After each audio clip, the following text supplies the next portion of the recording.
Assalamualaikum warahmatullahi wabarakatuh. Alhamdulillahirabbil alamin. Wassalatu wassalamu ala asyrafil anbiya'i wal mursalin. Sayyidina wa habibina wa syafi'ina wa nuri qulubina Muhammad. Imami rusuli rabbil alamin. Wa ala alihi wa sahbihi ajma'in, amma ba'du. Subhanaka la ilma lana illa ma 'allamtana innaka antal alimul hakim. Rabbi shrah li sadri wa yassir li amri wahlul 'uqdatam min lisani yafqahu qawli. Para habaib, para alim, para masyaikh yang sama-sama kita hormati, kita cintai. Tidak lupa kami ucapkan yang terhormat kepada Ketua Takmir Masjid Jami' Malang Raya beserta semua stafnya yang dimuliakan oleh Allah, yang memang diberikan kenikmatan oleh Allah Subhanahu wa taala untuk menjadi sebagai khadim-khadimnya. Semoga hal ini menjadi sebab mereka semua mendekat kepada Allah, disayang oleh Allah, dicinta oleh Allah, serta dilindungi oleh Allah. Dan semoga kita semua yang hadir juga mendapatkan keberkahan Allah pada malam ini. Amin, amin ya rabbal alamin. Alhamdulillah, tadi kita sama-sama membaca doa yang jikalau kita mengerti arti daripada doa itu, merupakan sesuatu permintaan yang sangat indah, suatu permintaan yang memang karenanya kita tercipta, suatu permintaan yang sekarang ini sudah kita tidak pedulikan. Karena memang sebagaimana dikatakan tadi oleh Ketua Takmir, kita hidup di akhir zaman. Kita hidup di zaman fitnah. Kita hidup di zaman orang baiknya sedikit, orang jahatnya banyak. Kita hidup di zaman orang yang amanat itu sedikit, orang yang berkhianat itu banyak. Kita hidup di zaman orang yang memuliakan Allah dan Rasulnya serta simbol-simbol agamanya sedikit, sedangkan mereka yang memuliakan simbol-simbol musuh Allah sangatlah banyak. Kita hidup di zaman di mana pada zaman ini lebih banyak yang melalaikan Allah daripada yang berzikir kepada Allah. Oleh karenanya sangat pantas kalau kita minta dengan permintaan yang besar, permintaan yang agung kepada zat yang juga agung. Kita minta semoga apa yang kita mintakan tadi, apa yang kita doakan sama-sama di rumahnya Allah Subhanahu wa taala, benar-benar menurunkan rahmatnya kepada kita semua, sehingga kita semua tidak meninggalkan tempat ini, tempat yang mulia ini, kecuali semua dosa kita dikabulkan oleh Allah taala, kecuali semua hajat kita dikabulkan oleh Allah Subhanahu wa taala, semua dosa-dosa kita diampunkan, dan semoga kita semua tercatat sebagai hamba-hambanya yang soleh dan solihah, serta menutup usia kita semua dalam keadaan husnul khatimah. Amin ya rabbal alamin. Ma'asyiral muslimin rahimakumullah. Alhamdulillah, sekarang sudah marak yang namanya menghidupkan malam tahun baru Islam, sudah mulai marak. Semoga kemarakan ini terus berkesinambungan, bukan dilupakan, bukan ditinggalkan. Kita begitu sakitnya hati, begitu memilukan hati tatkala kita melihat anak-anak muda kaum muslimin, remaja-remaja kaum muslimin, ketika mereka menghadapi malam tahun baru Masehi. Sudah kita sama-sama mendengar semuanya, baru Masehi, tapi justru mereka meluapkan kegembiraan yang luar biasa, bergembira dengan sampai keluar batasnya. Tapi begitu kita merayakan malam tahun baru Hijri, yang berarti dimulai tahun itu daripada hijrah Nabi kita Muhammad sallallahu alaihi wasallam, yang setiap kali setiap saat selalu mendoakan anak kita, yang setiap kali setiap saat selalu berdoa sambil menangiskan air mata, yang setiap kali setiap saat selalu beliau mengorbankan bukan hanya nyawanya, hartanya, segala waktunya hanya dikorbankan untuk umatnya Nabi Muhammad sallallahu alaihi wasallam. Tapi lihat bagaimana kita semua melupakannya. Ini tidak lain dan tidak bukan kecuali karena satu hal. Apa itu?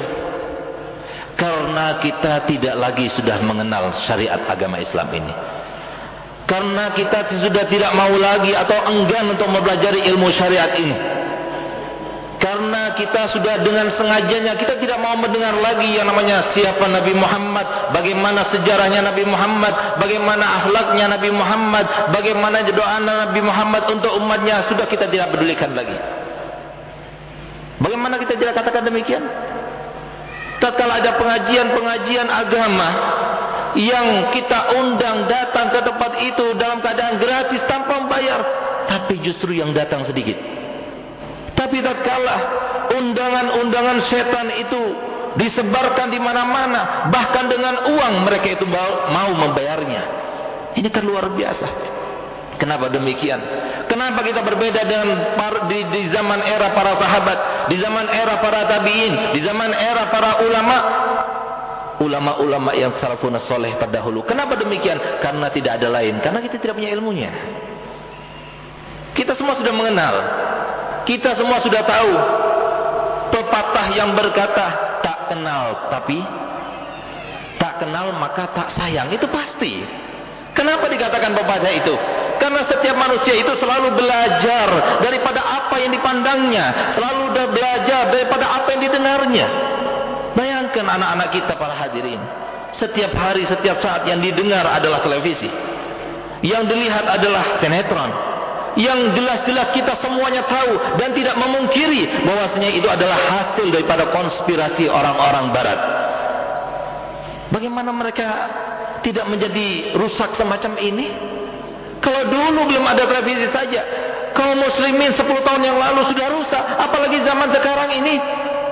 Kita terkagetkan, sakit-sakit hati kita tatkala kira-kira 4 hari lalu kita baca di Jawa Pos itu tercatat dengan hasil riset daripada lembaga BKKBN bahwasanya setiap 100 remaja putri yang ada di kota-kota besar, termasuk di Malang, Surabaya, Bandung, Jogja, apalagi Jakarta, itu tercatat 54 orang sudah tidak perawan lagi.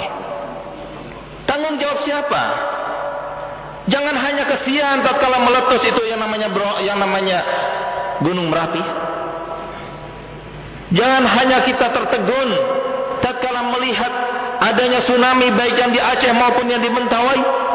Tidak lain dan tidak bukan itu karena sebab kita sendiri, bukan karena alam sudah bosan, bukan karena salahnya pemerintahnya, bukan karena banyak pembalakan hutan, tidak, sama sekali tidak. Tapi itu cuma sebab, tapi sebab utamanya adalah kita sebagai manusia sudah melupakan kewajiban kita terhadap Allah Subhanahu wa taala. Oleh karenanya pantas jika Allah Subhanahu wa taala mengatakan dalam Al-Qur'an, "Dhaharal fasadu fil barri wal bahri bima kasabat aydin nas." Tampak kerusakan di muka bumi ini, baik di daratan maupun di lautan, itu karena sebab satu hal saja. Apa itu? Ulah manusia itu sendiri, bukan ulah karena menebang hutan, tidak, akan tapi ulah mereka karena mereka sudah tidak taat lagi kepada perintah Allah. Ulah mereka karena mereka sudah tidak taat lagi kepada perintah Nabi Muhammad sallallahu alaihi wasallam. Untuk apa hal itu ditampakkan?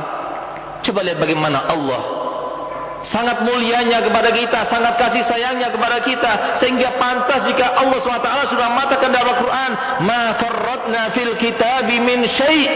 Aku tidak pernah membiarkan satu hal kecil maupun besar sudah disebutkan dalam Al-Quran. Untuk apa Allah tampakkan hal-hal yang semacam itu? Linuziqahum ba'dal ladzi amilu, supaya kami rasakan kepada mereka, inilah akibat daripada perbuatan kamu. Untuk apa mereka supaya merasakan ini semua? La'allahum yarji'un. Dengan mereka tahu ini sebuah peringatan. bukan hanya sebuah bencana dan musibah. Ini sebuah peringatan bagi kita kaum muslimin. Kalau artinya kalau kita tidak kembali juga kepada Allah, kita tidak bertaubat kepada Allah, tidak kembali ke jalan yang benar, maka niscaya bencana demi bencana akan datang kepada kita secara bertubi-tubi. Wal iyazubillah, tsummal iyazubillah. Siapa yang menyangka, Pak? Beberapa tahun yang lalu kita masih ingat kan? Masih segar dalam ingatan kita bagaimana Malang Raya kedapatan bencana yang berupa banjir bah. Terpikirkan oleh warga Malang? Tidak terpikirkan sama sekali. Apakah kita tidak tergugah dengan peringatan hal yang semacam itu? Saya pernah bertemu dengan seorang warga yang termasuk tertimpa bencana tsunami. Rumahnya habis, keluarganya habis, tinggal dia saja karena kebetulan pada waktu itu dia berada di Jakarta. Maka orang ini berkata kepada saya, "Beb, rumah saya itu dari pantai itu jauhnya 7 kilo. Tidak ada sedikit pun dalam pikiran kami bahwasanya air laut itu akan sampai ke rumah kami. Tidak ada. Tapi siapa yang bisa melawan Allah? Siapa yang bisa melawan Allah? Allah yang memberikan kita kenikmatan, Allah yang memberikan kita nyawa, Allah yang memberikan kita segala macam bencana azab Allah, dan Allah yang memberikan kita segala macam problem, Allah yang memberikan kita kepada kita segala macam kesulitan, Allah pula yang memberikan solusinya. Tapi lihat bagaimana congkaknya kita. Lihat bagaimana sombongnya kita. Lihat bagaimana jiwa tantang yang ada pada diri kita kepada Allah tidak tersentuh. Kita hanya melihat televisi. Kesian ya mereka. Kita hanya mengirim uang. Itu pun kalau kita lakukan. Bukan itu yang diinginkan Allah Ta'ala. Kembali ke jalan yang benar. Ini sudah zamannya. Yang dikatakan bahwasanya syariat yang terbenar adalah syariatnya Allah. Syariat semua aturan yang paling benar adalah aturannya Allah. Kenapa mata kita tidak terbuka? Ingatkah kita tahun 2008? Ketika terjadi krisis finansial global. Itu Paus, pendeta utamanya Kristen, itu dia berkata, sebab terjadinya krisis finansial global pada tahun 2008 itu pakar-pakar ekonomi mereka sampai sekarang, sampai detik ini mereka tidak paham apa sebabnya. Sampai sekarang tidak terpecahkan apa sebabnya. Mereka orang-orang Eropa, orang-orang yang pintar, orang-orang yang jenius, mempunyai mitra kerja, orang-orang yang juga mutunya tinggi, uangnya, finansialnya, semuanya penuh, semuanya banyak, semuanya unggul. Tapi lihat bagaimana mereka sampai habis pikir, kok bisa hal ini terjadi? Kemana larinya uang yang banyak itu, kemana? Ternyata setelah diteliti oleh mereka, subhanallah, jawabannya ada di dalam Al-Quran. Bahwasanya Allah subhanahu wa ta'ala memperbolehkan kepada kita untuk berjual beli, wa harramar riba, tapi mengharamkan riba. Tapi lihat bagaimana akibat daripada riba itu. Riba itu yamhaq, artinya yamhaq itu menghapus segala hal. Uang yang tampak, uang yang ada terdata, semuanya itu bisa habis begitu saja. Karena apa? Ada riba. Oleh karenanya pada saat itu dengan tidak malu dia berkata, mengumumkan yang disiarkan, diumumkan dengan televisi Eropa pada saat itu. Paus itu berkata, inilah saatnya untuk kita tidak malu, untuk menggunakan aturan-aturan Islam di dalam melakukan bisnis, di dalam ekonomi kita. Ini bukan syariat kita, ini syariat Allah, ini syariat Nabi Muhammad SAW. Jangan sok pintar, jangan sok kita itu seorang yang intelektual kita letaknya di mana, batasnya sampai mana. Ini adalah aturan Allah Subhanahu Wa Taala. Berapa banyak RUU itu kita selalu ganti-ganti, menggantinya pun sampai menggunakan uangnya rakyat. Berapa banyak itu? Setiap tahun ada pergantian. Kenapa demikian? Karena itu adalah undang-undang yang dibuat oleh manusia. Tapi kalau undang-undang yang dibuat oleh Allah Ta'ala selamanya, siapapun yang berpegang teguh dengan syariat agama ini, maka pasti dia akan senang. Siapapun yang berpegang teguh dengan syariat ini, pasti dia akan berbahagia. Siapapun yang berpegang teguh dengan syariat ini, maka dia pasti merasa aman. Dimanapun dia berada pasti merasa aman. Tapi kita sendiri tidak mau. Kita lihat bagaimana sahabat-sahabat Nabi radhiyallahu anhum wa ardahum wa askanana wa iyyahum fasihal jinan. Semoga Allah mengumpulkan kita bersama mereka nanti kelak bersama Nabi Muhammad sallallahu alaihi wasallam. Mereka kehidupannya bukan seperti kita, tapi keimanannya luar biasa. Apapun dikorbankannya, beda dengan kita. Buktinya nggak usah jauh-jauh. Celengan yang biasa diedarkan pada setiap hari Jumat, yang hanya menuntut kalau boleh berucap itu, celengan-celengan itu mengatakan berikan 1.000 saja dari uang kamu, berikan 1.000 saja dari uang kamu. Tapi ternyata yang hadir di tempat ini bukan semuanya, mungkin hanya 30%-nya yang memberikan. Kenapa demikian? Tidak ada keimanan di dalam hatinya. Bagaimana iman akan bercampur dengan hawa nafsu yang ada di dalam diri kita? Bagaimana keimanan akan bercampur dengan sesuatu yang kita pelajari hasil daripada konspirasi orang-orang barat itu? Mari kita lihat, menilik kepada hijrah yang terjadi kepada sahabat Nabi. Mereka bukan hanya mengorbankan hartanya, bahkan mereka mengorbankan keluarganya. Ada di antara mereka sampai bercerai dengan istrinya. Ada di antara mereka yang diambil seluruh hartanya. Bahkan di antara mereka yang keluar dari Makkah dengan tanpa bawa sedikit pun daripada harta. Banyak di antara mereka. Tapi apa yang mereka katakan pada diri mereka, bahkan sempat ditanyakan oleh orang Quraisy, wahai kaum muslimin, kamu telah meninggalkan keluarga kamu, kamu telah meninggalkan harta kamu hanya untuk memenuhi panggilan dan kewajiban yang diwajibkan kepada kalian semua oleh Muhammad, Nabi kamu itu. Kamu tidak merasa sedih? Apa jawaban beliau? Bel tidak. Justru kami bangga.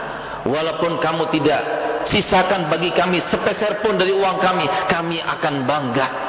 Karena kami mempunyai Allah sebagai Tuhan kami, karena kami mempunyai Nabi Muhammad sebagai Nabi kami. Begitu bangganya, begitu cintanya mereka kepada Nabi Muhammad dan kepada Allah sebagai Tuhannya.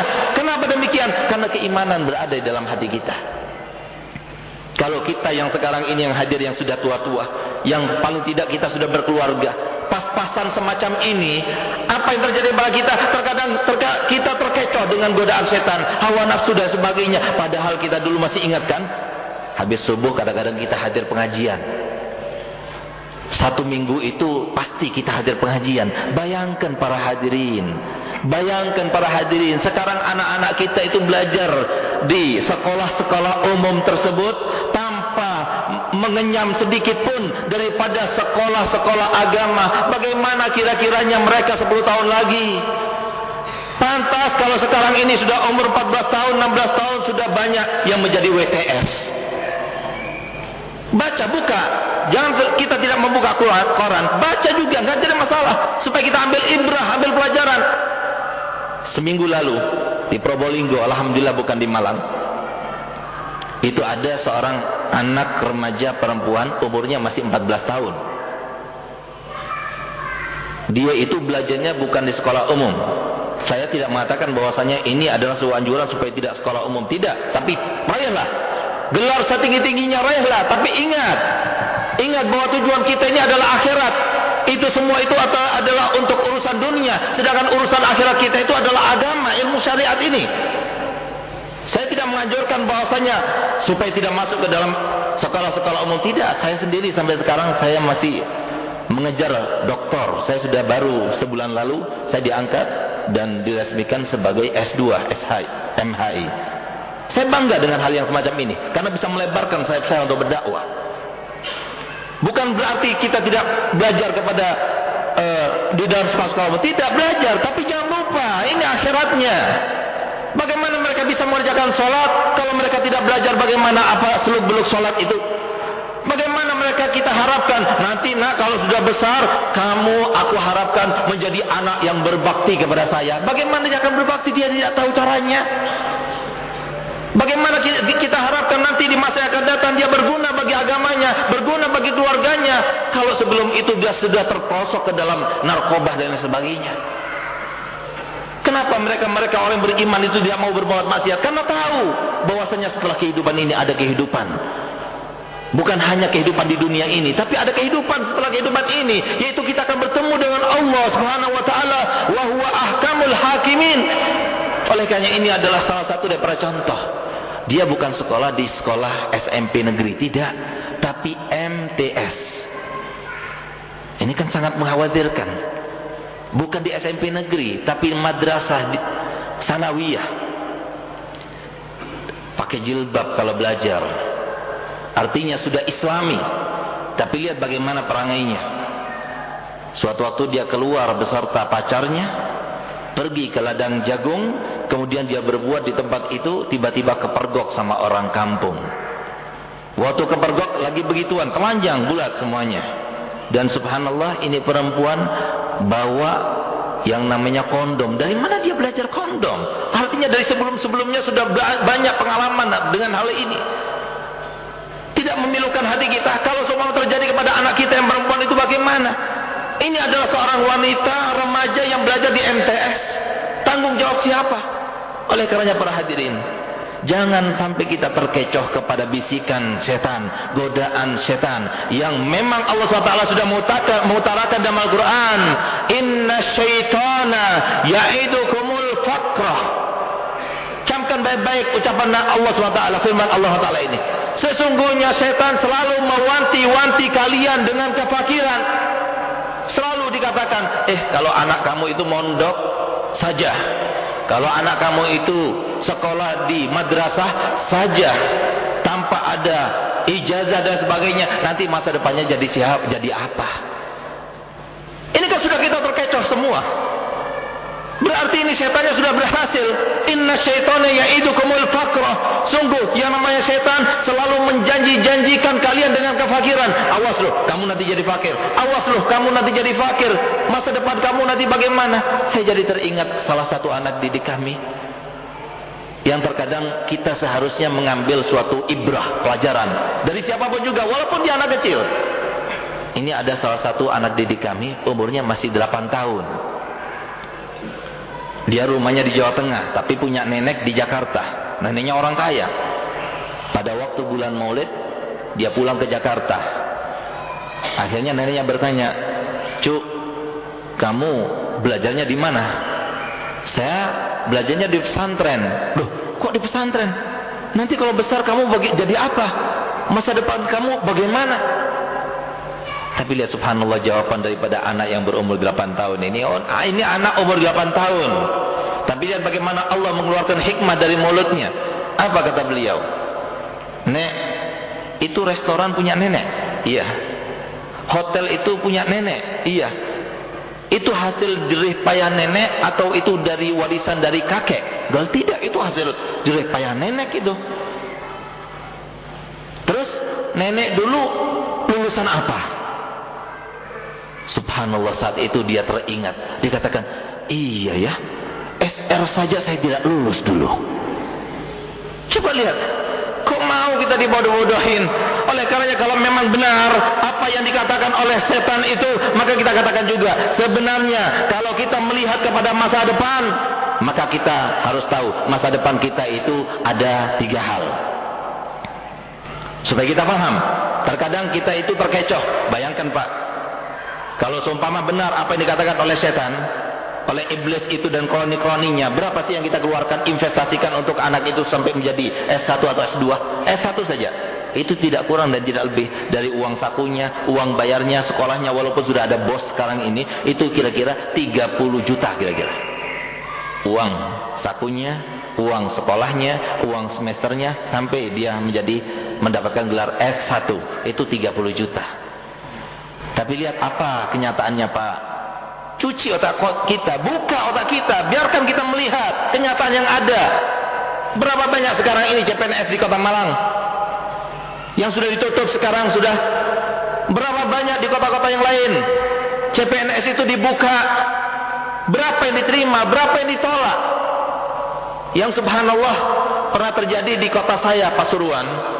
Itu pernah CPNS-nya itu melampaui batas 12.500 orang CPNS-nya, dan subhanallah yang diterima cuma 500 orang. Kemana yang 12.000 itu? Siapa bilang yang namanya Masa depan, kekayaan, terjamin semuanya itu karena ijazah. Siapa bilang? Saya kok pernah waktu saya dari bandara pergi ke rumah mertua saya di Jakarta naik taksi, sopirnya itu DRS. Dokter Anda jadi sopir. Siapa bilang yang namanya kekayaan itu ditentukan oleh kekayaan orang tuanya? Siapa bilang kekayaan itu ditentukan oleh pekerjaannya? Apalagi siapa bilang bahwasanya kekayaan itu ditentukan oleh gelar-gelarnya atau ijazah-ijazahnya? Tidak, Pak. Oleh karena pikirkan baik-baik.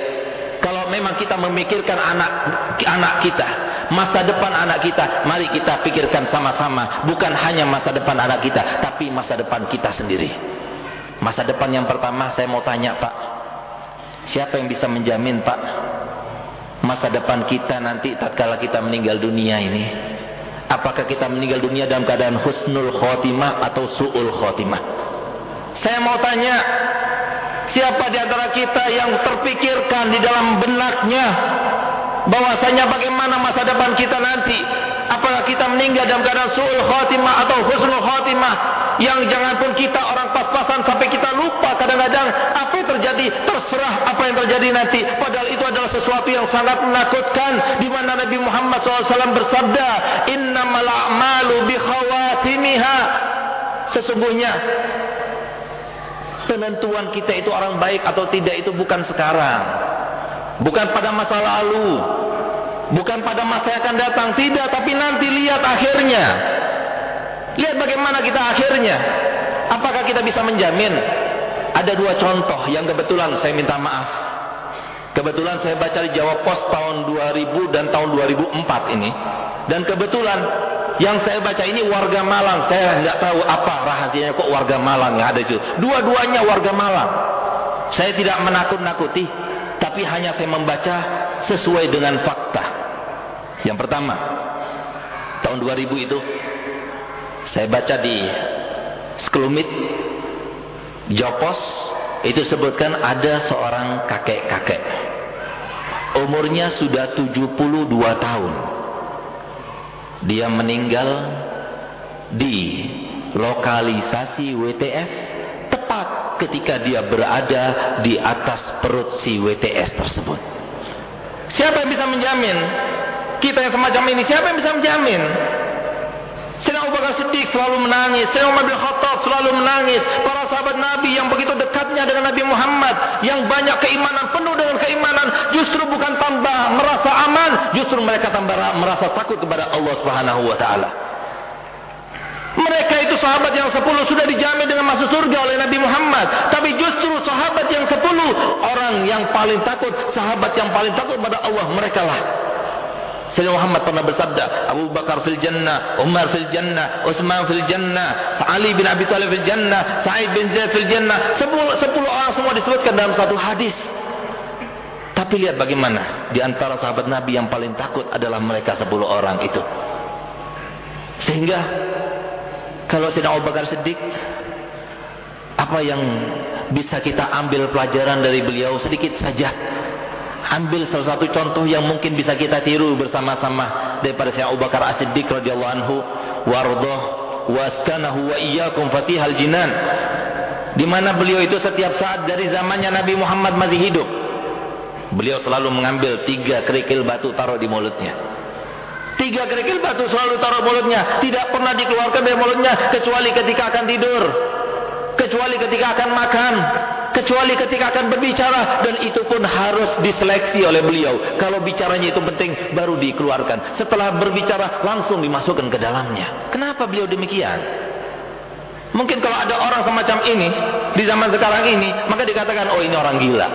Pantas kalau Nabi Muhammad SAW nanti beliau bersabda, nanti di akhir zaman tidak dikatakan sebagai orang yang baik di sisi Allah, kecuali para manusia itu mengatakan, ini orang gila, ini orang gila. Biarkan kita dikatakan orang gila, biarkan kita dikatakan orang kampungan, biarkan dikatakan orang desa, biarkan, yang penting kita diridhoi oleh Allah dan Rasulnya. Kita hanya sementara 63 tahun di dunia, kemudian kita akan korbankan akhirat kita yang selama-lamanya, yang dimana diantara kenikmatannya berjumpa dengan Allah Subhanahu Wa Taala dan berjumpa dengan Nabi kita Muhammad SAW. Kita akan korbankan semua itu dalam hanya waktu 63 tahun. Waliyadzubillah, semaliyadzubillah. Pantas jika beliau sebagaimana dikatakan oleh istri-istri beliau, Sayyidina Abu Bakar As-Siddiq,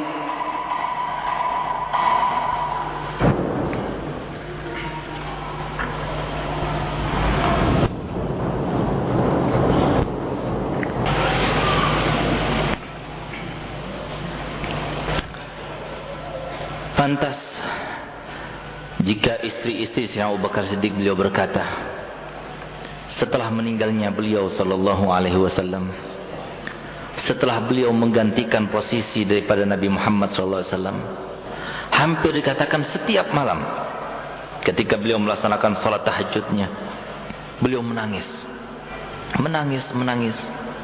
sambil membenamkan kepalanya di antara kedua kakinya, dan beliau berkata, wa syauqa ila Rasulillah, alangkah rindunya aku kepada Nabi Muhammad, alangkah rindunya aku kepada Rasulullah sallallahu alaihi wasallam.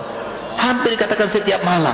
Yang menjadi pikiran beliau itu adalah bagaimana berjumpa dengan Nabi lagi, bagaimana tidak melakukan sesuatu yang sampai akan dipisahkan antara dirinya dengan Nabi Muhammad sallallahu alaihi wasallam.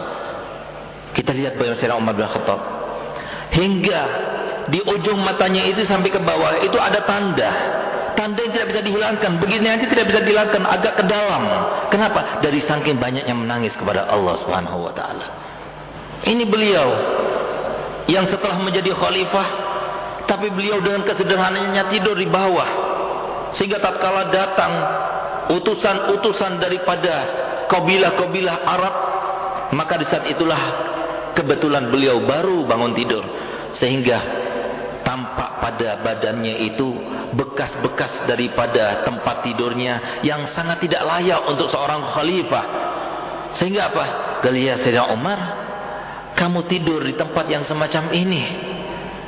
Ya Sayyidina Umar, kamu pakai baju-baju yang penuh dengan tambalan ini. Apa jawabannya Sayyidina Umar? Sambil tersenyum beliau berkata, nahnu qaumun a'azzanallah bil Islam, faman talabal izzata bighairi Islam azallahullah. Kami ini adalah satu kaum yang menjadi mulia seperti sekarang ini bukan karena harta, tidak, tapi karena agama Islam. Karena berpegang teguh dengan agama Islam, maka siapapun yang mencari kemuliaan, kehormatan bukan dengan melalui Islam, maka pasti orang itu akan dihinakan oleh Allah Subhanahu wa taala. Sehingga pada saat itu, ketika beliau sedang bertemu dengan para tetamu yang mulia pada saat itu, timbul perasaan, lintasan di dalam hati, oh, aku dulu dari Bani Taim, termasuk daripada kabilah Quraisy yang sangat rendah. Mereka ini yang ada di depanku ini adalah orang-orang yang besar. Subhanallah, aku sekarang berada di depan mereka, sementara mereka berada di depan aku dalam keadaan tertunduk kepalanya. Coba lihat, lintasan yang biasa, dia bersyukur pada Allah SWT. Tapi begitu tampak lintasan tersebut, maka ditinggalkannya para tetamu-tetamu yang mulia itu. Apa yang dia lakukan? Dia pergi ke rumahnya seorang janda, kemudian dia mengambil tempatnya air, tempatnya air itu, kemudian dipikulnya. Dia isi dengan air, dimasukkan lagi ke dalam rumahnya. Sehingga semua masyarakat merasa heran, Amirul Mukminin, ini raja sebagai pengganti Nabi Muhammad, tapi dia rela membawa satu kendi yang besar di atas pundaknya. Apa katanya beliau? Ini adalah sebuah kafarah supaya hawa nafsu aku tidak merajalela, supaya tetap Umar yang tadi seperti Umar yang tadi, bukan seperti Umar yang sekarang ini. Umar yang paling rendahnya orang, Umar paling jeleknya orang, Umar yang paling tidak dihargai oleh Allah SWT. Ini adalah Umar. Dikatakan itu di depan orang semuanya. Mujahadah, melawan hawa nafsunya, mujahadah untuk membersihkan hatinya. Coba di antara kita ada yang semacam itu. Bahkan kata-kata mujahadah seakan-akan sudah tidak ada lagi dalam diri kita. Buat apa mujahadah? Ngapain kita bermujahadah? Bahkan sekarang dikatakan orang-orang yang sufi itu, orang-orang yang tasawuf itu adalah orang-orang yang sudah melenceng akidahnya. Orang yang perhatikan hatinya, orang dikatakan orang melenceng. Yang dikatakan oleh Nabi kita Muhammad sallallahu alaihi wasallam, ala inna fil jasadi mudghah, idza salahat salahal jasadu kullu, wa idza fasadat fasadal jasadu kullu ala wahya al-qalbu. Sesungguhnya ketahuilah wahai umatku, bahwasanya di dalam diri kita ini ada satu potong daging, di mana kalau potongan daging itu baik maka semuanya baik, tangannya baik, matanya baik, semua anggotanya baik. Tapi kalau satu potong itu tidak baik maka semuanya juga tidak akan baik. Jangan sampai kita mempunyai pikiran bahwasanya Nabi Muhammad SAW bukan termasuk orang yang berusaha memperhatikan hati. Tapi lihat bagaimana diriwayatkan oleh para ahli hadis bahwasanya Nabi Muhammad SAW kebanyakan ketika setelah sholat subuh beliau berjumpa menghadap kepada sahabat-sahabatnya, apa yang dikatakan oleh beliau? Sebelum bertanya, adakah di antara kalian bermimpi? Sebelum bertanya di mana fulan dan fulan, kenapa aku tidak melihatnya? Apa yang dikatakan oleh beliau? Wahai sahabat-sahabatku, tolong ya, jangan sampaikan kepadaku tentang yang tidak baik dari sifat-sifat atau perlakuan dari sahabat-sahabatku. Karena sesungguhnya aku sangat ingin berjumpa dengan kalian dalam keadaan hatiku ini bersih. Nabi Muhammad perhatikan. Kita ambil contoh Al-Habib Abdullah bin Ali Al-Haddad, datuknya para habaib dari Fam Al-Haddad, yang mengarang kitab Rotib Haddad, yang sampai sekarang dibaca di mana-mana, di musalla-musalla, di masjid-masjid, bukan hanya di Indonesia tapi di seluruh dunia. Ini lihat bagaimana Allah Haddad. Habibullah Haddad ini kalau dia mengajar, sebelum memberi mauidhah, sebelum beliau mengajar, sebelum beliau menasihati, beliau tundukkan kepalanya dulu, baru kemudian dia memulai. Sehingga ditanyakan oleh para muridnya, wahai Habibullah Haddad, kenapa aku perhatian kamu setiap kali ingin mengajar, ingin memberi nasihat, ingin memberi mauidhah, selalu menundukkan kepala kamu? Apa kata beliau? Sampai aku pastikan diriku ini adalah orang yang paling rendah di muka bumi ini, baru aku memberikan nasihat kepada kalian. Coba sekarang ini, sombongnya luar biasa, bahkan kesombongan, keintelektualannya itu sampai seakan-akan mengalahkan. Ini salah, Quran itu salah. Para mufassir yang dulu-dulu, yang orang-orang soleh, tidak menjadi mufassir kecuali orang yang bertakwa, orang wali min auliyaillah. Justru mereka katakan ini tafsiran yang salah, tafsiran yang benar itu begini-begini. Masya Allah, sombongnya luar biasa, melihat kepada orang lain semuanya rendah, saya yang lebih tinggi. Tidakkah kita lupa bahwasanya sebab itulah yang namanya iblis al-la'in, yang dilaknat oleh Allah SWT, selama-lamanya tidak akan mendapatkan rahmat daripada Allah SWT, padahal dia adalah paling alimnya malaikat, padahal dia paling ibadahnya malaikat. Bahkan dikatakan tidak ada satu tempat selebar 4 jari di surga kecuali sudah pernah diletakkan dahinya iblis di atasnya. Bahkan dikatakan, diriwayatkan, sebelum dia dikutuk oleh Allah SWT, dia telah beribadah kepada Allah selama 80.000 tahun, bukan 63 tahun, 80.000 tahun ibadahnya. Tapi lihat bagaimana akhirnya.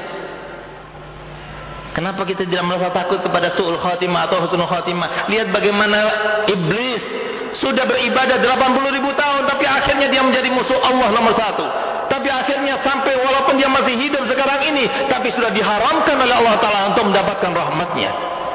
Siapa yang bisa menjamin kita ini semua? Satu contoh lagi yang kebetulan saya ucapkan tadi, orang Malang, semoga ini tidak terjadi lagi bagi warga Malang dan warga semuanya, kaum muslimin semuanya, amin ya rabbal alamin. Pas hari Valentine, bukan hari besar Islam yang diagungkan, dirayakan, justru hari Valentine, hari kemenangan orang kafir pada saat peperangan salib, itu justru yang dimuliakan oleh mereka.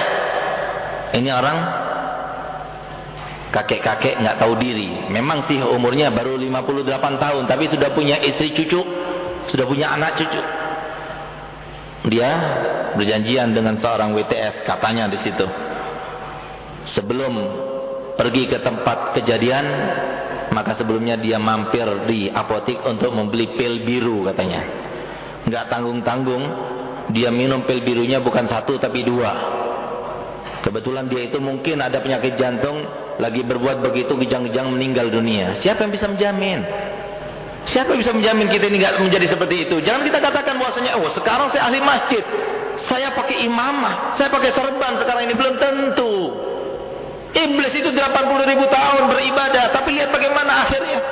Oleh karenanya kalau kita ingin tahu bagaimana akhir kita baik atau tidak, Nabi Muhammad SAW sudah memberi petunjuk kepada kita. Begitulah Nabi Muhammad, Nabi yang paling mengasihi kepada umatnya, Nabi yang paling menyayangi kepada umatnya, sehingga beliau bersabda, aku tidak mengetahui dari suatu kebaikan pun kecuali pasti aku sudah perintahkan kepada kalian untuk melakukannya, dan aku tidak mengetahui suatu keburukan pun kecuali aku sudah peringatkan kalian semua, dan aku perintahkan kalian untuk menjauhinya. Beliau yang mengatakan, yamutul mar'u ala ma asya alaih wa yuhsyarul mar'u ala ma mata alaih. Nanti setiap orang itu kalau ingin tahu bagaimana matinya, lihatlah bagaimana kesehariannya. Kalau kesehariannya itu baik, berakhlak yang baik, sholat 5 waktu, zakatnya baik, hajinya baik, semua perangainya baik, baik kepada Allah, hablum minallah wa hablum minan nasnya baik, maka orang semacam ini tentunya nanti meninggal dunia dalam keadaan baik. Sehingga pantas jika yang bernama Habib Muhammad bin Hussein al-Idrus yang ada di foto-foto Habaib itu, yang sangat tampan dengan tongkatnya itu, beliau setiap harinya apa yang dilakukan oleh beliau? Ibadah, membaca Al-Quran, mengajar, sholat jamaah. Itu yang dilakukan oleh beliau, membantu orang yang tidak punya. Sampai suatu waktu pernah diriwayatkan tentang beliau rahimahullah rahmatul abrar, kedatangan satu orang, dia bilang, Beb, saya ini mau ngawinkan anak saya, tapi saya tidak punya uang, mohon bantuannya. Habibnya diam saja. Diamnya itu bukan menolak, diamnya itu karena dia tidak punya. Habib Muhammadnya bukan orang punya, tapi diamnya itu dia karena apa yang harus dia katakan, uang tidak punya, nggak ada. Dia diam saja. Masuk ke kamarnya, keluar lagi, diam. Masuk ke kamarnya, keluar lagi. Subhanallah, tahu-tahu ada tamu. Ada tamu. Kemudian itu berbicara dengan Habib sebentar, dia ngasih amplop. Langsung tampak gembira Habib ini. Alhamdulillah, aku sudah dapatkan sesuatu yang untuk membantu kamu. Bawalah ini. Tanpa dilihat dulu isinya berapa, diberikan semuanya. Sehingga pantas orang yang semacam ini mendapatkan kemuliaan di dunia mulia.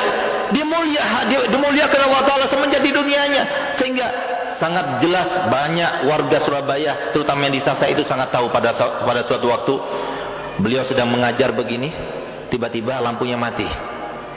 Lampunya mati, tapi subhanallah, pada saat itu seakan-akan lampunya itu tidak mati. Karena apa? Tampak dari wajahnya itu sinar. Karomah ditunjukkan oleh Allah Ta'ala. Orang yang semacam ini nggak pernah bicarakan orang lain, nggak pernah bicarakan dunia, nggak pernah mengambil haknya orang lain dan sebagainya. Pantas lihat bagaimana kehidupannya, lihat bagaimana meninggalnya. Dielulukan setelah meninggal pun terus dibacakan Fatihah untuk beliau. Anak-anaknya mulia sampai sekarang tetap Habib Syekh, Habib Rahman dan sebagainya. Kenapa? Karena kesalehan orang tersebut. Suatu waktu beliau melaksanakan sholat isya sebagai imam. Ketika sujud yang terakhir, kemudian dia meninggal dunia. Alangkah indahnya meninggal yang semacam itu. Ya Allah, jadikanlah kami termasuk yang semacam itu ya Allah. Dengan kemuliaan majelis ini ya Allah, dan kemuliaan mereka-mereka yang ada di antara kekasih-Mu ya Allah. Saya punya guru waktu saya belajar di Madinah. Ada yang bernama Habib Yahya al-Idrus. Ini Habib Yahya al-Idrus begitu. Temannya Habib juga tidak segar. Majelis taklim terus, setiap hari isinya majelis taklim, sampai suatu waktu di mana pada saat itu sore hari beliau menghatamkan Ihya Ulumuddin. Setiap sore itu dibacakan kitab Ihya di rumah beliau. Sampai pada waktu hataman beliau membaca kitab Ihya, lalu membaca doa. Setelah hataman itu baca doa. Ketika beliau membaca doanya dan baca ayat wa fis samaa'i rizqukum wa ma tu'adun, diulangi sampai 3 kali. Wa fis samaa'i rizqukum wa ma tu'adun, wa fis samaa'i rizqukum wa ma tu'adun, langsung meninggal dunia. Akhir ucapannya ayat Al-Quran. Ada satu contoh lagi. Waktu saya berangkat ke Madinah, diperbanyak contohnya, ini contohnya 3, yang tadi contohnya 2, supaya mengalahkan kebatilan, dengan harapan semoga warga Malang ini dan warga Jawa Timur khususnya, semoga kita itu menjadi yang terbaik, lebih baik lagi daripada yang sebelumnya. Amin ya rabbal alamin. Dan semoga alun-alun yang di depan masjid ini tidak dijadikan sebagai tempatnya maksiat ya Allah. Semoga orang yang berpacaran tidak betah. Semoga yang berpacaran di masjid ini, di depan masjid ini jadi kesurupan insyaallah. Kalau bisa kesurupan dengan mak lampir. Amin ya rabbal alamin. Itu apa yang terjadi? Saya punya teman, dia itu sudah menjadi takmir musolah di samping rubat kami itu 40 tahun lamanya.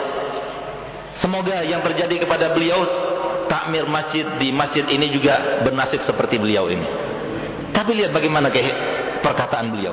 Hampir dikatakan semenjak 20 tahun lalu, hampir dikatakan kepada jamaah yang sering sholat sama dia, apa dikatakan? Ketahuilah, sa'adati wa hanai fi sholati subhi jama'atan. Ketahuilah wahai teman-temanku, ketahuilah wahai jamaah, bahwasanya kesenanganku, kebahagiaanku jika aku bisa melaksanakan sholat subuh bersama-sama dengan kalian dengan cara jamaah, aku merasakan nikmat luar biasa. Beda kan orang beriman dengan kita ini? Kita bahagianya kalau sudah dapat uang berlimpah-limpah, alhamdulillah. Baca alhamdulillah ketika mendapat uang, tapi habis sholat nggak ada di antara kita yang mengatakan alhamdulillah sudah sholat. Beda dengan orang semacam ini. Selalu dia ucapkan sampai pada waktunya. Setelah sholat subuh berjamaah, tiba-tiba imam ini menghadap kepada para jamaah.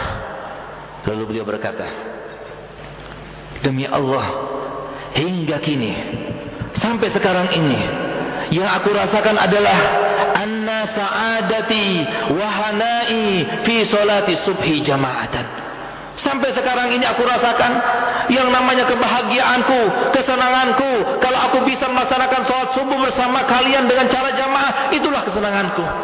Dan wahai jamaah, teman-temanku, saudaraku, saya minta maaf jika ada salah, karena sebentar lagi saya akan bertemu dengan kepada Allah, saya akan menghadap kepada Allah. Sehingga mereka ketawa, kamu jangan gurau. Enggak, sungguhan, saya sebentar lagi akan menghadap kepada Allah. Tiba-tiba dia menghadap ke kiblat, kemudian dia sujud dan meninggal dunia. Alangkah indahnya. Ini yang dikatakan orang sukses. Ini sesuai dengan pandangan Allah Subhanahu wa taala. Faman zuhzi'a 'anil nari wa udkhilal jannata faqad faz. Mereka yang diselamatkan daripada api neraka lalu dimasukkan ke dalam surga, itulah orang sukses. Bukan orang sukses yang punya mobil mewah, yang punya rumah mewah, punya uang melimpah. Itu tidak akan membawa kebahagiaan sama sekali kalau mereka dapatkan ini semua dengan cara yang haram. Kalau seumpama digunakannya untuk sesuatu yang haram, justru akan menjadi suatu bala kepada dia nanti di akhirat. Itu masa depan yang kita tidak tahu bagaimana masa depan kita. Ya Allah, jadikanlah kami semua termasuk yang masa depannya ketika Engkau ambil nyawa kami dalam keadaan husnul khatimah. Ya Allah, bihai Allah bihusnul khatimah, amin ya rabbal alamin. Kemudian masa depan yang kedua yang juga perlu kita pikirkan, setelah kematian ini ada alam barzah. Bagaimana kita terpikirkanlah, apakah terpikirkan di dalam benak kita bagaimana masa depannya anak-anak kita nanti ketika masuk dalam kuburan? Terpikirkan oleh kita bagaimana kita sendiri nanti kalau meninggal dunia? Kemarin ini ada salah satu teman saya meninggal dunia. Dia menangis, dia sedih, dia bercerita kepada saya. Maka saya katakan kepadanya, kamu gak usah sedih. Kalau kamu terus-terusan menangis, lebih baik kamu ikut saja nemani ibu kamu yang meninggal itu. Apa jawabannya dia? Habib bisa saja. Mana mau Bib? Loh, katanya itu nangis, itu sedih dan sebagainya. Orang kan harus begitu. Coba lihat, orang yang paling sayang pun kepada kita, istri kita, suami kita, anak kita, orang tua kita, tidak akan enggan menemani kita nanti di dalam kuburan. Makanya bohong, Pak. Jangan percaya, Pak, kalau ada istri kita atau suami kita mengatakan saya cinta sama kamu sehidup semati. Sehidup saja, nggak ada semati. Kalau mati ya mati dewe. Itu yang kenyataannya sekarang nih, Pak. Masalahnya adalah kita meninggal sendiri, dimasukkan dalam kuburan sendiri, kemudian kita akan menjawab pertanyaan mungkar nakir sendiri, dan kita juga akan dibangkitkan entah bersama siapa. Padahal Nabi SAW mengatakan wa yuhsyarul mar'u ma'aman ahab, dan nanti orang-orang itu akan dibangkitkan bersama siapa yang dia suka. Nauzubillah. Semoga kita sukanya para ulama, semoga kita sukanya para habaib, semoga kita sukanya Nabi Muhammad dan sahabat-sahabat Nabi Muhammad, bukan sukanya televisi, bukan sinetron, bukan mereka-mereka orang yang jauh daripada Allah dan Rasulnya. Ya Allah, siapa yang bisa menjamin? Padahal Nabi Muhammad SAW bersabda, biar kita tahu sedikit pengalaman yang diceritakan oleh Nabi Muhammad kepada kita semua di dalam hadisnya, di mana beliau berkata, ketika beliau mengantar seorang jenazah lalu mengebumikannya, sahabat-sahabat berada di sekelilingnya, beliau berkata, takutlah kalian kepada yang akan terjadi di alam barzah. Karena Allah Subhanahu wa taala ketika akan mencabut nyawa seorang yang soleh, seorang yang diridhoinya, maka Allah SWT akan memerintahkan malaikat Israel dengan kain putih yang bersih dan harum semerbak, dibawa sampai ke tempatnya orang yang akan meninggal, yang akan dicabut nyawanya. Kemudian Allah SWT melalui malaikat Israelnya itu mencabut nyawanya seperti kalian mengambil rambut yang ada di dalam adonan. Gampang sekali, nikmat, dan dia senang. Begitulah kata Nabi Muhammad, man ahabba liqa Allah ahabba Allah liqa'ahu, wa man akraha liqa Allah akraha Allah liqa'ahu. Siapa yang senang bertemu dengan Allah, maka Allah juga akan senang bertemu dengannya. Dan barang siapa yang benci atau takut bertemu dengan Allah, Allah juga tidak mau bertemu dengannya. Sayyidatuna Aisyah berkata, ya Rasulullah, siapa di antara kita yang tidak suka kematian? Siapa di antara kita yang suka kepada kematian? Pasti di antara kita tidak suka kepada kematian. Tapi apa jawabannya Nabi Muhammad? Tidak demikian wahai Aisyah. Kalau seorang yang soleh itu akan meninggal dunia, maka ditampakkan segala rahmatnya Allah kepadanya, surganya, semua apa yang akan diberikan oleh Allah Ta'ala daripada kenikmatan-kenikmatan ditampakkan. Sehingga pada saat itu dia berkata, cabutlah ya Allah sekarang, cabutlah ya Allah sekarang. Orang yang semacam itu, kata Nabi Muhammad, Allah juga akan rindu untuk bertemu dengannya. Ya Allah, semoga kita semua yang hadir di tempat ini dan semua warga Jawa Timur, warga semuanya, kaum muslimin semuanya di atas dunia, ya Allah, jadikanlah kami termasuk yang meninggal semacam itu, ya Allah. Tapi sebaliknya, seperti mereka-mereka meninggal dalam keadaan su'ul khotimah, sebelum dia meninggal ditampakkan nerakanya, azabnya, kesengsaraannya, sehingga pada saat itulah dia takut. Dia tidak mau bertemu dengan Allah, mau dicabut nyawanya, dia tidak mau. Sehingga kebanyakan orang yang meninggal semacam itu, matanya itu melotot. Kenapa demikian? Karena dia tidak mau. Dia takut kepada Allah SWT, sehingga Allah juga benci untuk bertemu dengannya. Akhirnya setelah diambil nyawanya, dibawa oleh malaikat tersebut ke langit. Begitu masuk langit yang pertama, diketok, siapa di luar sana? Apa yang kamu bawa? Sangat harum baunya. Gal, aku bawa ruh daripada seorang yang soleh. Dibukakan, diantarkan oleh malaikat semuanya sampai ke langit kedua, langit ketiga, sampai kepada Allah SWT. Maka di saat itulah Allah Ta'ala mengatakan, kembalikan hambaku ini ke tempat kuburannya, karena dia adalah seorang yang aku ridhoi. Akhirnya dikembalikan lagi sampai berada di kuburannya. Tatkala berada di kuburannya, ditanya oleh malaikat Munkar Nakir, siapa Tuhanmu? Dengan lantang dia menjawab, Allah, Nabiku Muhammad, agamaku Islam, saudaraku kaum muslimin, kiblatku Ka'bah. Maka kemudian Allah Ta'ala memperluas kuburannya seluas-luasnya, seluas pandangan mata, dan Allah memberikan kenikmatan dari surga, sehingga surga itu ditampakkan daripada kuburannya, dan kenikmatan surga itu dikirim kepadanya. Allahumma ja'alna minhum ya Rabb. Tapi sebaliknya, kalau orang itu tidak baik, kata Nabi Muhammad, maka niscaya Allah Ta'ala akan memerintahkan malaikat Israel untuk membawa kain yang berwarna hitam, usang, dan bau. Sehingga begitu dia dibawa untuk mengambil nyawanya orang yang tidak baik ini, maka di saat itulah malaikat Israel menariknya nyawa sekuat tenaganya, sehingga dia akan merasakan sakit yang luar biasa. Yang sakitnya ini sudah pernah dirasakan oleh Nabi Allah Musa alaihissalam, yang sudah diceritakan kepada kita, sebuah pengalaman yang bisa kita ambil sebuah pelajarannya, di mana Nabi Musa pernah meminta kepada Allah Subhanahu Wa Taala, ya Allah, tunjukkan kepada saya bagaimana engkau mencabut orang yang tidak baik. Akhirnya kata Allah Ta'ala, kamu tidak mampu, biarkan aku mengambil pelajaran darinya ya Allah. Akhirnya dicabut nyawanya. Begitu dicabut, dikembalikan lagi. Apa yang dikatakan oleh Nabi Musa alaihissalam? Rasanya itu sama seperti kambing yang disembelih, dikuliti hidup-hidup. Yang dikuliti hidup-hidup, tidak sembelih, dikuliti hidup-hidup, sementara darah keluar dari pori-pori, kemudian diletakkan di atas wajan yang panas sekali. Bagaimana rasanya? Seperti itu rasanya kematian. Waliyazubillah. Semoga kita tidak merasakannya ya Allah.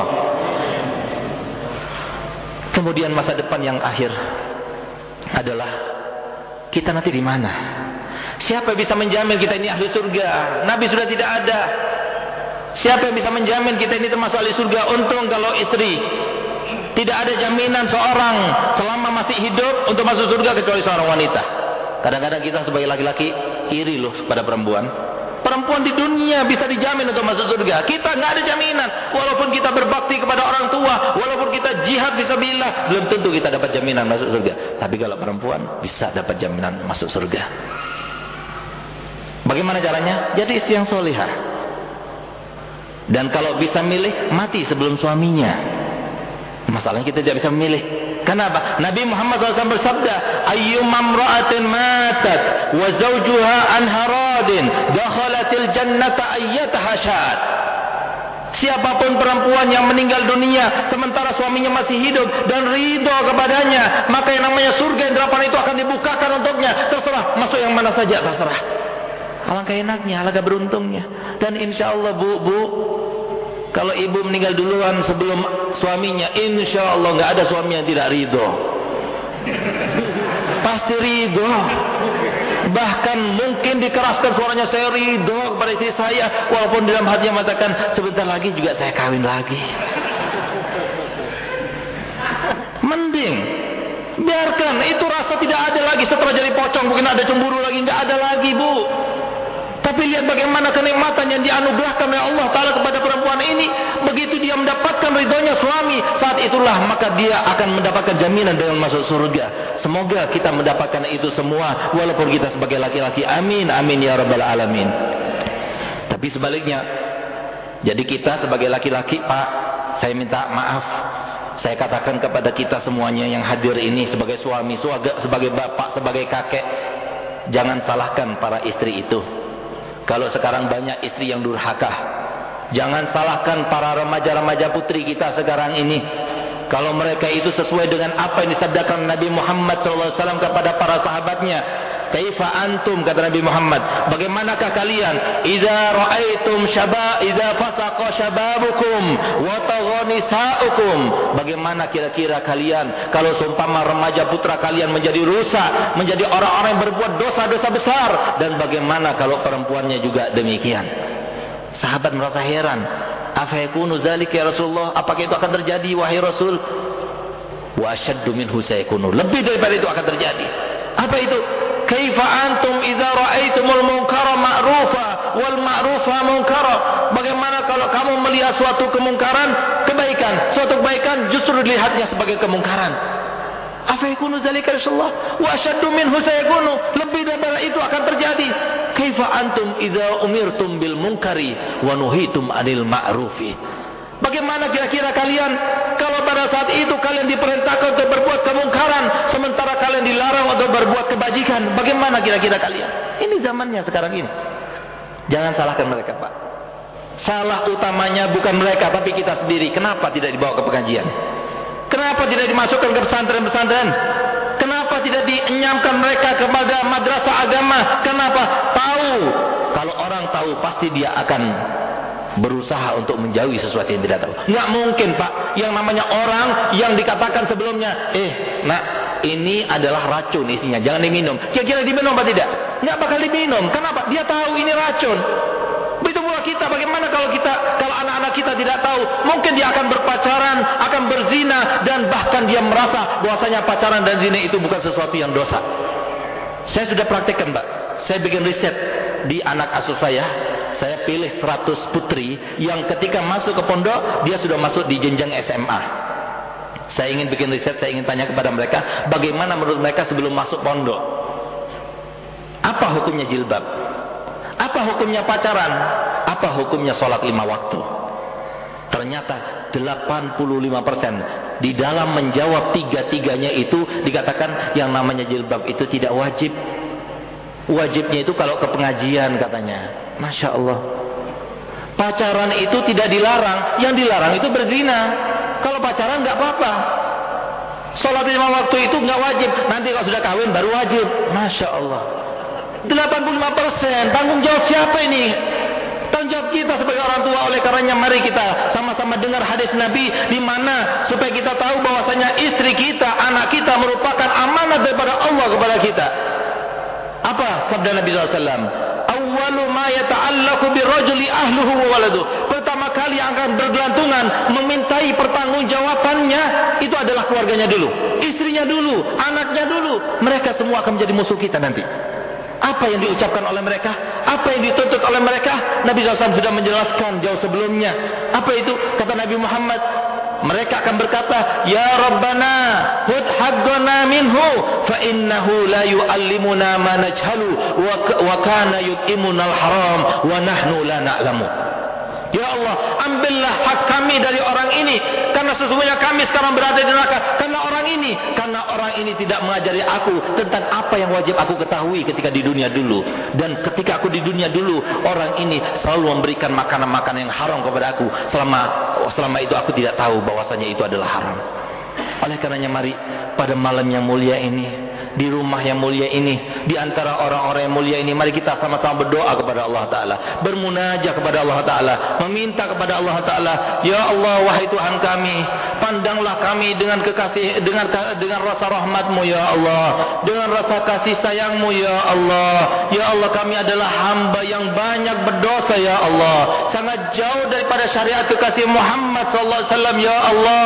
Kami biarkan kemungkaran terjadi di sekitar kita ya Allah. Ya Allah, terkadang kami justru melakukan kemungkaran itu di depan anak-anak kami, di depan mereka yang harusnya kami menjadi panutan bagi mereka ya Allah. Ya Allah, kami adalah hamba-hamba-Mu yang sangat lemah, yang sangat naif, tapi jujur kami katakan ya Allah, bahwasanya kami ingin menjadi orang baik, kami ingin berakhlak dengan akhlak yang baik, kami ingin berperangai dengan perangai yang baik, kami ingin melaksanakan salat 5 waktu, kami ingin melaksanakan zakat, kami ingin melaksanakan puasa, tapi semuanya itu terkadang hanya menjadi angan-angan bagi kami ya Allah, karena kami tidak mampu untuk menghalau hawa nafsu ini, untuk menghalau bisikan syaitan ini. Ya Allah, bantulah kami ya Allah. Di malam yang mulia ini kami semua datang ke rumah-Mu yang mulia ini, tidak lain dan tidak bukan keinginan kami hanya memuliakan hari-Mu yang mulia ini ya Allah. Sebagaimana kekasih Muhammad SAW telah bersabda bahwasanya inna fi ayyami dahrikum nafahat ala fata'arradu laha. Sesungguhnya pada masa-masa kalian, pada siang-siang kalian, pada malam-malam kalian, ada masa-masa lebih banyak Allah menurunkan rahmatnya. Ya Allah, kami yakini malam ini Engkau lebih banyak menurunkan rahmat-Mu kepada kami semua ya Allah. Ya Allah, rahmatilah kami semua ya Allah. Ampunkan segala macam dosa kami ya Allah, baik yang besar maupun yang kecil ya Allah. Putihkan segala macam amal dosa kami ya Allah, sehingga lembaran kami lihat dalam keadaan putih bersih ya Allah. Dan ketika menghadap kepada Kamu dalam keadaan putih bersih ya Allah.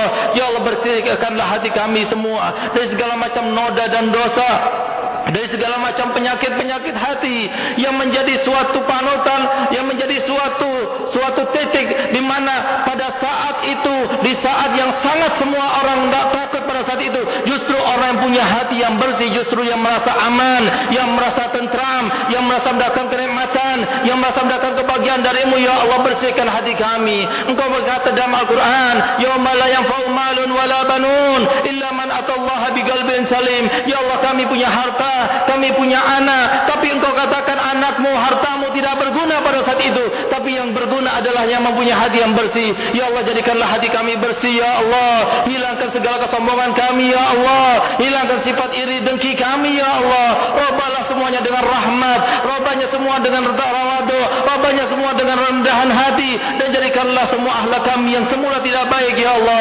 jadikanlah akhlak kami akhlak yang terbaik, yang termirip dengan akhlaknya Nabi Muhammad SAW. Ya Allah, angkatlah segala macam bencana yang terjadi di negeri kita yang tercinta ini ya Allah, karena ulah mereka-mereka yang tidak tahu kepada-Mu ya Allah.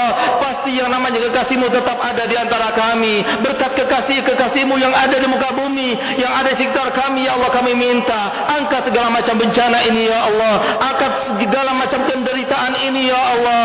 Tumbuhkanlah di dalam hati kami masing-masing keimanan kepada-Mu, tumbuhkanlah di dalam hati kami masing-masing keimanan, cahaya keimanan, sehingga dengan cahaya keimanan kami sangat yakin bahwasanya yang namanya dunia adalah sesuatu yang ditetapkan, tidak akan kemana-mana mana sesuai dengan apa yang disabdakan oleh kekasih Muhammad SAW, bahwasanya telah berbisik di telinga kami malaikat Jibril, dan dia berkata bahwasanya tidak akan meninggal satu orang pun di dunia ini kecuali pasti sudah genap sudah ajalnya, sudah genap sudah rezekinya. Ya Allah, jadikanlah kami termasuk yang meyakini ya Allah, sehingga kami tidak melakukan hal ini dan hal itu yang menjadi kemurkaan bagimu ya Allah. Rabbana atina fid dunya hasanah wa fil akhirati hasanah wa qina azabannar. Wa sallallahu ala sayyidina Muhammadin wa ala alihi wasallam walhamdulillahi rabbil alamin. Kurang lebihnya saya minta maaf yang sebesar-besarnya. Wabillahi taufiq wal hidayah. Assalamualaikum warahmatullahi wabarakatuh. Waalaikumsalam warahmatullahi wabarakatuh.